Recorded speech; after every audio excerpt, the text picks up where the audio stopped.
Well, a good Wednesday afternoon to all of the Alabama fans out there, all you college football fans out there. It is once again that time of the week again. It's the Bama Factor with Alex Taylor. I'm your host, as always, Alex Taylor. Recording in a little bit of an odd time, recording in between my lunch break from work. Was going to plan to record last night, but I got to working on some early signing day graphics and kind of got a little bit held up. But we're going to jump right into this. Maybe a little bit of an abbreviated episode, but we have a lot of things to unpack, and we're going to get right to it. So, obviously, the elephant in the room, Alabama victorious over Auburn in Jordan-Hare this past Saturday night, 27-20. Isaiah Horton having a legacy game with 3 receiving touchdowns. Ty Simpson responsible for all of those. The defense coming up very clutch. But, Alabama goes into Auburn. And, just to talk a little bit about that, to go into a hostile environment like that and it be the Iron Bowl, the fact that it's your rival, they have the potential to ruin your season. And to go and do what we did, going up 17-0. Now, granted, we let them kind of come back. We made it a game in the fourth quarter, but the way that we were able to close things out, very, very, very impressive of what the Tide was able to do there. But I said on my page last week, I said that Jeremy Bernard was due a legacy game and that I thought he was going to have it. Well, I was sort of right, just not really. But it was Isaiah Horton, and the legacy game he had, stepped up in the biggest moment possible, and brought the Crimson Crane back. If you saw him flash that after a touchdown, you have to absolutely love that. And really getting the run game established more. Like Jam really proved me wrong, played very well until he got hurt. Hope he's okay. We don't know his status yet for the SEC championship game. But Daniel Hill ran the ball very well. A.K. Deer with the opportunities he got was also extremely impressive. And, the offensive line just really playing well like they did. And, Horton's ability to step up in big moments and to be that really just a really big matchup problem from the perspective of that he is 6'4", he is over 200 pounds, is just an absolutely great weapon to have on offense. But the bottom line is that Alabama went in, did what they were supposed to do. Crimson Cleansing was the title of the game win poster this week. I don't know if y'all saw it on Instagram, but yeah, just absolutely went in, took care of what they needed to. Obviously, the Crimson Tide clinches a berth in the SEC title game this Saturday, which we will talk about a little bit later. So then going to Isaiah Horton, just, you look at how transfers have impacted Alabama over the last, 5 or 6 years. And, you think of Jamison Williams, you think of Henry To'oTo'o, you think of Jahmyr Gibbs, Jermaine Burton, a few other guys as well. But you really look at Isaiah Horton and really look at the legacy he's creating for himself, leading the team with 8 receiving touchdowns this year. Obviously, 3 came in this game. Only 35 receiving yards, but still, a lot of those were towards the goal line of his touchdown catches, and they all matter. So, just really getting the feel that Isaiah Horton is really starting to find himself at the right time. And, he's been reliable all year long. But I think we need, a really big breakout performance from him. I would love to see that type of performance from him. But Isaiah Horton, again, stepping up in the biggest moment of the season against your rival. And, I think, even though he's only been here, not even a full year yet, he's really embraced Alabama. And Isaiah Horton, we're grateful to have you here. Now kind of switching over to the other side of the ball, the defense. The defense, again, I wasn't worried about going into the game. The defense did what they were supposed to. Outside of, 2 big chunk plays of, kind of what I said last week on the podcast, Alabama hasn't really given up any this year. But you continue to kind of look at, the defense and what they were able to do. Again, Auburn's record is not indicative of how much talent they have. They still have Cam Coleman, Eric Singleton, obviously Malcolm Simmons, Jeremiah Cobb. They have a lot of good athletes on that team. So to really take that away from them would be a disservice.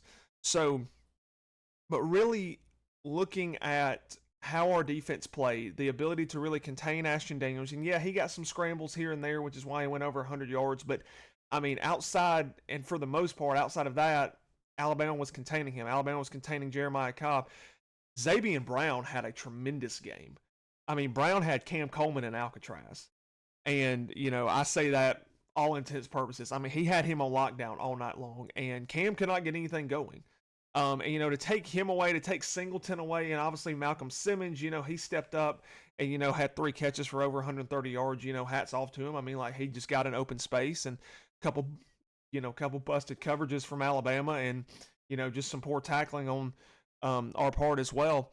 But just to really look at how the defense really stepped up, and then, you're at a point in the game where you're going to have a stop, or where, it's getting, at a pretty intense point in the game. Bray Hubbard steps up again, interception off of a tip, and, again, just the pressure created by the front. The front was playing well. Tim Keenan had a very good game. I thought Quay Russaw, coming back from injury, had some really good reps in that game. Deontay Lawson played well. Justin Jefferson, a lot of our inside linebackers played well. Dejon Lee had an early 4th down pass breakup early in the game that was a huge stop for Alabama. But at the end of the game, when Alabama, we'll talk about the legacy drive, over 7.5 minutes, and Ty Simpson and, Kalen DeBoer's gutsy 4th and 2 call to throw the ball instead of taking a chip shot field goal to go up by 3. Instead goes up by 7. I just think it was absolutely incredible. Just one, the throw from Ty, the catch from Horton, but then the defense on the other side. Screenplay, Cam already broke a few tackles. Hubbard comes in like he always is. He's just a turnover. He's just a turnover magnet at this point. And, jars the ball loose, and Deontay Lawson recovers it. Little fun fact for anybody who likes to keep up with this, that was actually Bray Hubbard's 3rd forced fumble this season where Deontay Lawson has recovered it.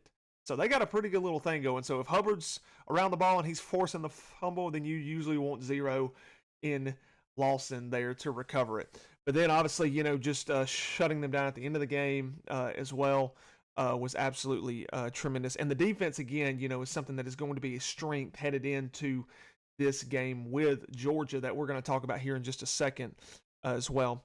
But now on to the really, I guess you could say, the paramount point of this podcast outside of the prediction for this weekend. The college football playoff rankings last night. And, we're just going to go over, a couple of the rankings as well. So let me just pull them up here just so we can really get the full analysis here. So from last night,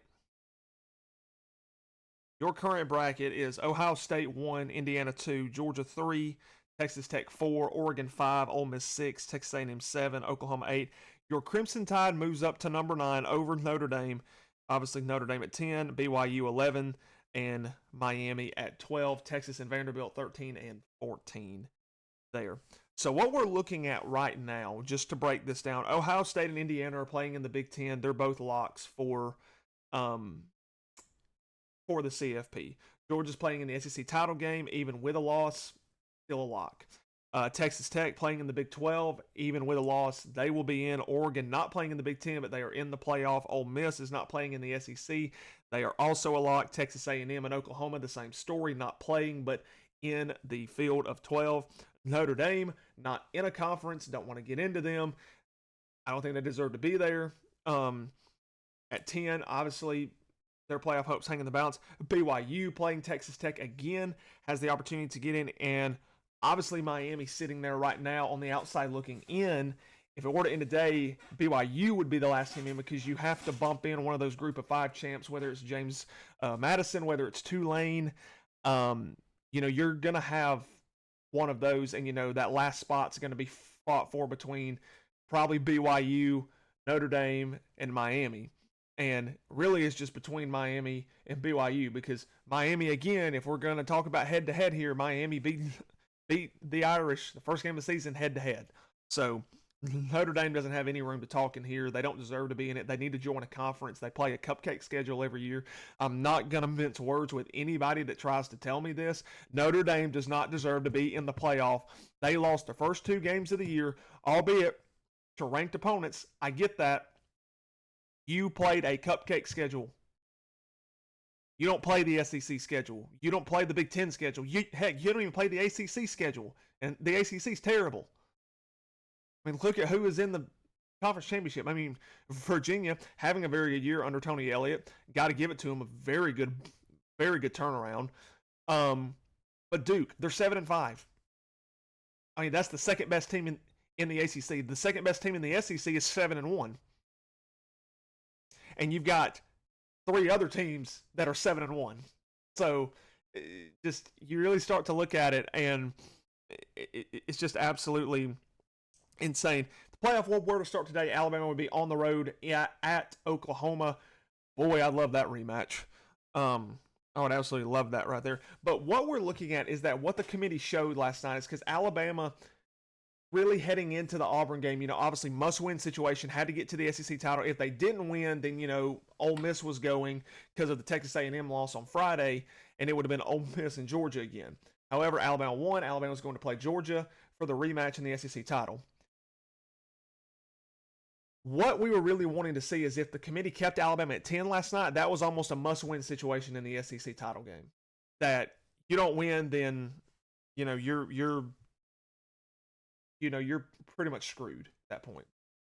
But now Alabama's odds have jumped way up, and the percentage to make the college football playoff went from 71 to 98.6. So that's telling us even with a loss, the committee is valuing that Alabama won the regular season SEC as clinching the 1 seed. They're playing in their conference title, that extra game, and it looks like they're not going to penalize them. However, I say this with a grain of salt. This committee is unpredictable. They've been unpredictable for weeks. Alabama needs to go out and take care of business against Georgia to not even put it in the hands of the committee, to not even really give them something to think about. However, I do feel a little bit better headed into this Saturday, knowing that where we are, more than likely, we are in regardless. Now, depending where, that's a story that goes up in the air. All right.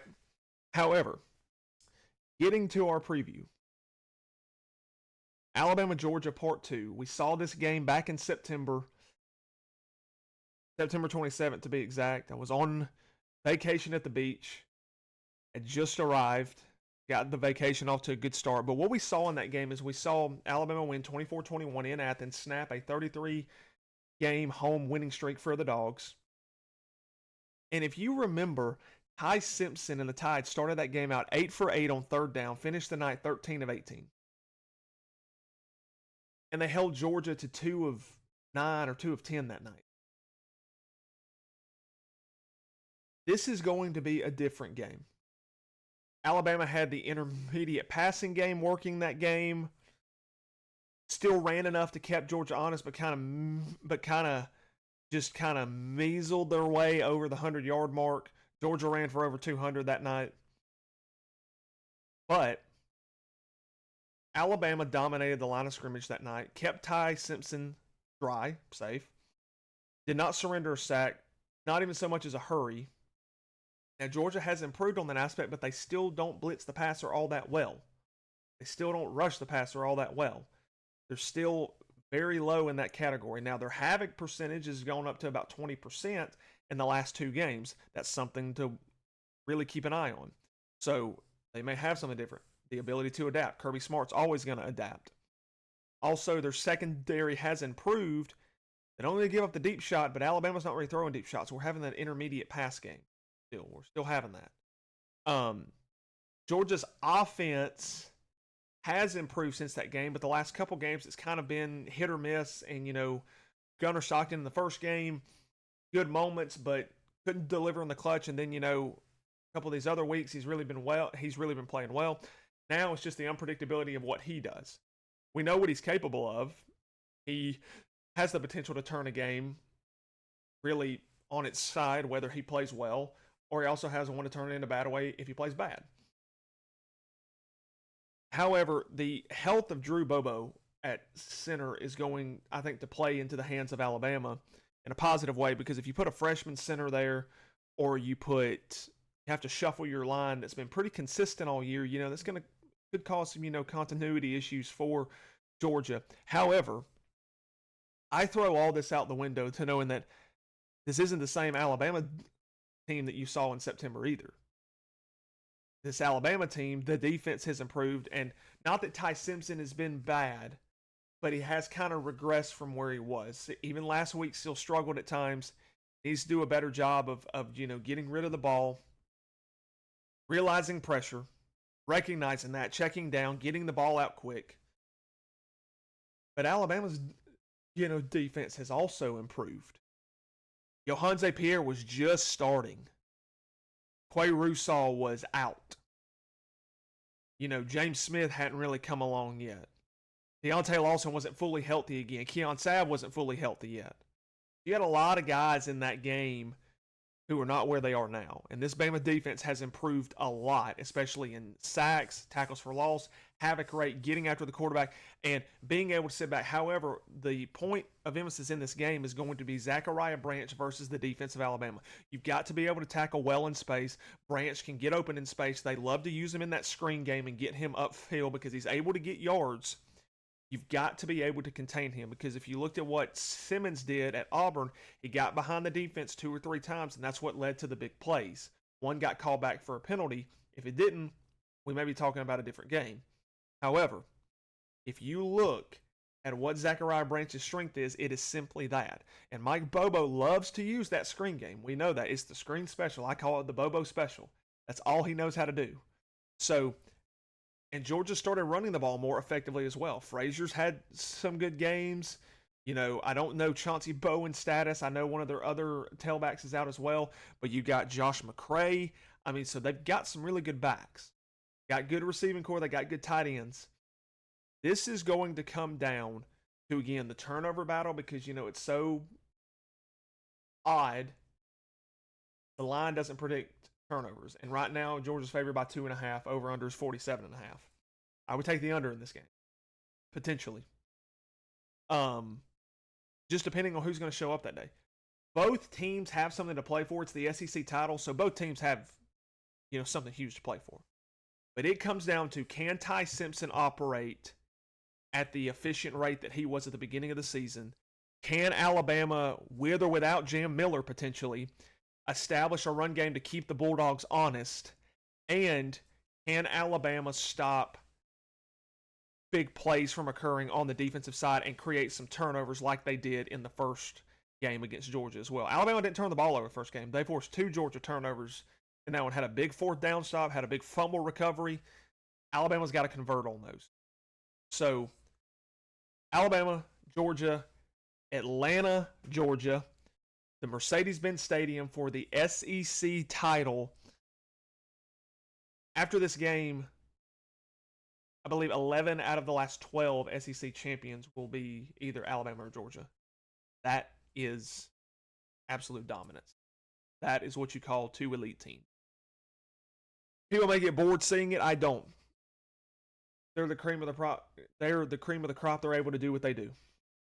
However, Chris Fowler, Kurt Hershey, Holly Rowe on the call. 3 o'clock Central, 4 Eastern. Tide wins. They're playing for a bye. Georgia also playing for one. Both teams more than likely a lock. Well, both teams are, I would say at this point, a lock for the CFP. I have went back and forth on the prediction here. I believe that, again, all those things I said, going to be close. I'm going to take Alabama in a close one. 21-20. I think that's how close this game will be. But it all falls on the shoulders of how well Ty Simpson plays, how that line holds up, if they can stop the run against Georgia. That's what it's going to come down to. That's what Alabama has to do in order to win. That is going to be key. That is going to be the biggest key. So, with that being said, I look forward to watching the game this Saturday. It's going to be another great one. Always is. It seems like this is always a one-score game, or it's coming close to a one-score game, and maybe somebody pulls away. But these last couple have been some barn burners, and they've been good. A lot of conference championship action this weekend. Obviously, the playoff reveal on Sunday. We will get to see which 12 teams make it into the second year of the 12-team playoff. I am also going to be bringing a special show next week to recap our early signing day class. A lot of recruits signed today. If you've been keeping up with it on Instagram, great. Been posting graphics of every signee that we've got. I'm going to be breaking down every signee that we have next week in an episode. And I hope to be bringing you an episode recapping our SEC title victory and our position in the playoff going forward. Either way, there will be an episode next week to discuss Alabama's postseason placement. And we will be talking about the early signing day class as well. So everybody enjoy Conference Championship weekend. Good afternoon this time. God bless and roll Tide.